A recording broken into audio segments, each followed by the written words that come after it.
कसं समजावणं मला हे कळतच नाहीये। तर मीरा खूप चांगली मुलगी आहे आणि तिने जे काही केलं ना ते खरंच मनापासून केलं। तिचं खूप प्रेम आहे हो तुमच्यावर।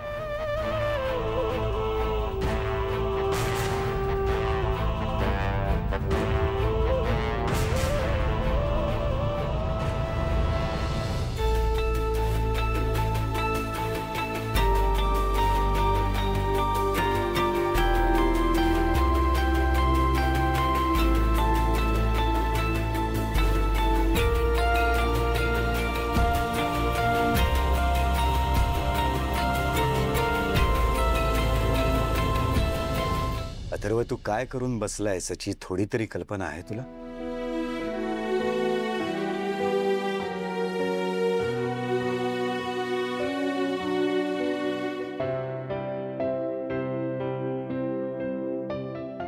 वहिनी,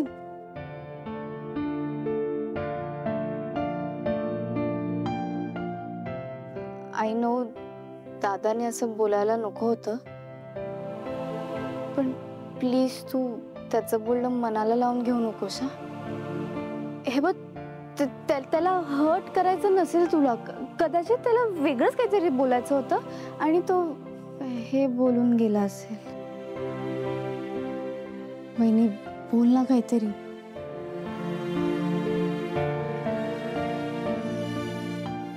अनन्याताई, मी ठीक आहे, मला काहीच झालेलं नाहीये। तुम्ही पण जा आता, मी थोडा वेळ आराम करते।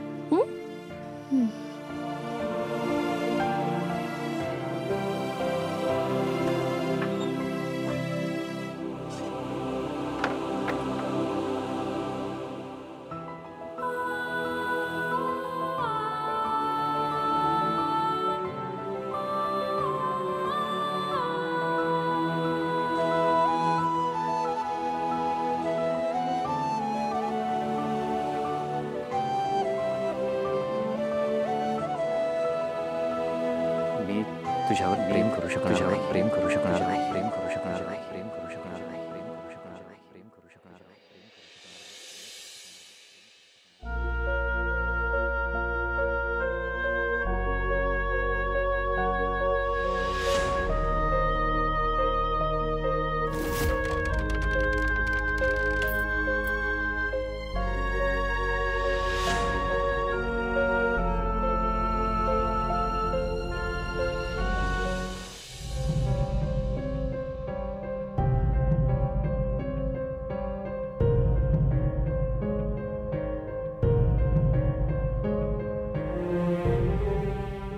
काय बाबा?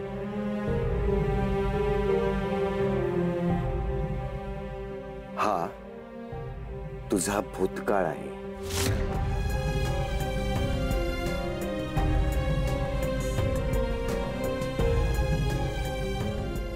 पण हा तुझा वर्तमान काळ आणि भविष्य सुद्धा। अथर्व, भूतकाळात अडकून पडलेला माणूस कधीच सुखी नाही होऊ शकत, आणि तो स्वतःच काय इतरांना, आपल्या जवळच्यांनाही सुखी नाही करू शकत। अंबिकाला विसरून जाऊ मी? अथर्व, भूतकाळात अडकून पडू नकोस याचा अर्थ असा नाही होत की तू अंबिकाला विसरून जा, पण त्याच आठवणीत अडकून राहणं हे योग्य आहे का? मला माहिती आहे अंबिकावर तुझं खूप प्रेम होतं। आहे,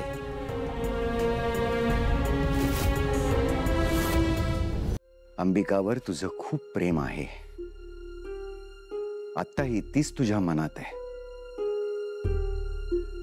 तिला विसरणं तुझ्यासाठी खूप कठीण आहे हेही मला माहिती आहे। आपलं पहिलं प्रेम कोणीच कधीच नाही विसरू शकत, पण म्हणून तिच्याच आठवणीत अडकून राहायचे आणि या सगळ्यात मीराचा काय दोष आहे? तुझ्या वेदासाठी म्हणून मीरा कसलाही विचार न करता त्या लग्नाला बसली। ही खूप मोठी गोष्ट आहे अथर्व, तिने खूप मनापासून ते सगळं केलं। आत्ताही ती जे काय करते त्यामध्ये तिचा काहीही स्वार्थ नाहीये. मग तिच्या मनाचा तू विचार करायला नकोस का? बाबा आपण या विषयावर नको बोलूयात प्लीज. नाही अथर्व, तुला ऐकावं लागेल. तुला सांगावं लागेल की तू मीराचं प्रेम का स्वीकारत नाहीयेस ते. बाबा मी दुसरं लग्न करायला का तयार झालो होते सगळ्यांना माहिती आहे. ते मी फक्त वेदाला आईचं प्रेम मिळावं यासाठी केलं होतं. मला माहिती नव्हतं की माझं लग्न मीराशी होणार आहे. तिला प्रेमाचं वचन देण्याचा प्रश्नच येत नाही.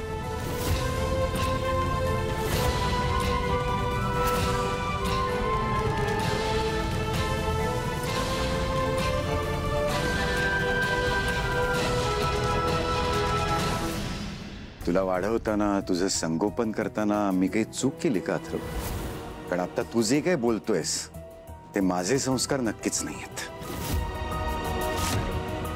आणि तू ज्या पद्धतीने ते बोलतोयस त्याला तर फक्त आणि फक्त स्वार्थी वागणं असं म्हणतात.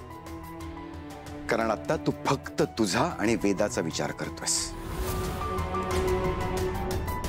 मीराचं काय? अंबिका जशी काही स्वप्न घेऊन या घरात आली होती तशीच काही स्वप्न मीरानेही बघितली असतील ना, तिच्या लग्नाबद्दल, तिच्या नवऱ्याबद्दल, जी तुझ्या प्रेमात पडल्यानंतर तिने पाहिली. मग स्वतःचा स्वार्थ बाजूला ठेवून तिच्या स्वप्नांचा थोडा तरी विचार करायला नकोस तू?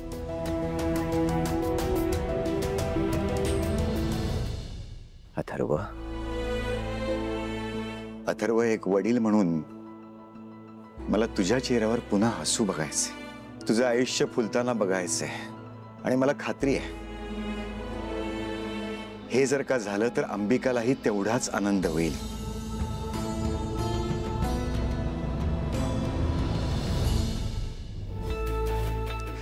ठीक आहे, एक विचार करून बघा अथर्व. आज तुझ्या जागी अंबिका असती तर? तू तिच्या आयुष्यातून निघून गेला असतास आणि ती जर का तुझ्या आठवणींमध्ये अडकून पडली असती तर? स्वतःचा कसलाही विचार न करता ती फक्त अथर्व अथर्व एवढंच करत राहिली असती तर तुला चाललं असतं ते? तिने आयुष्यात सुखी व्हावं, तिने आपलं उरलेलं आयुष्य आनंदाने जगायला लागावं असं तुला कधीच वाटलं नसतं?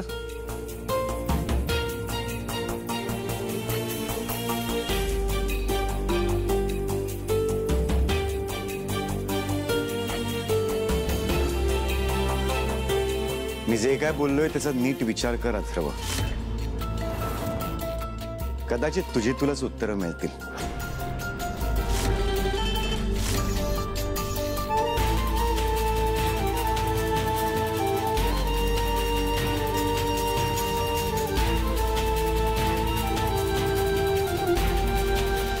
नंतर एक पोरगी आली एकदम धीट, आणि ती व्यक्ती म्हणजे अहिल्या वेसकर.